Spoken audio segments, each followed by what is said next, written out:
Hey guys, it's Ben Xiong, and today we've got another video for you. We're talking about the seated row. Now, the seated row is a really common exercise that you see in many gyms and see a lot of people perform them. However, often that performance may or may not be optimal for the muscle group that they're trying to target. Now, in this particular video, I give you an example of 3 different types of seated rows based on the angle of your torso. So whether you're leaning forward, whether your body is straight up and perpendicular to the floor, or whether you're leaning slightly backwards. Is there a wrong? Is there a right? This is what this video is all about, to talk about how the angle of that torso actually changes the recruitment of your muscle fibers in the seated row. Stay tuned in this.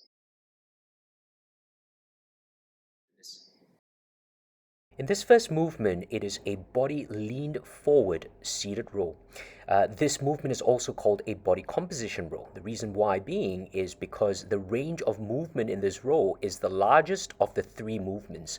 So as you watch me, as I drill my elbows backwards, that's a great cue to use. The range of movement allows me to extend my lats and really pull all the way back to squeeze the back muscles entirely.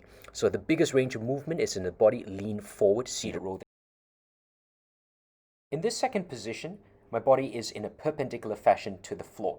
This body perpendicular seated row is the most common seated row that you would find people perform in gyms. In this particular movement, I'm targeting my mid-traps, my trap 2, my trap 3, my rhomboids, as well as my lats in general. So this is a very overall movement, but not as effective for body composition as the first one.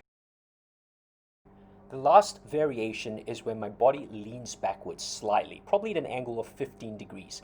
In this particular movement, I target the lower insertion of my lats specifically and my trap 3, my lower traps. Now in this particular position, it allows me to develop that extreme V taper from the bottom of my lats all the way up. So it's a great variation of a seated row. Thank you so much for watching this video. Understanding that how the angle or the changing of position of your body can actually affect how the seated row recruits different muscle fibers. If you enjoyed this information, make sure you comment below, give us some feedback, and we look forward to seeing you next time for some awesome exercise videos.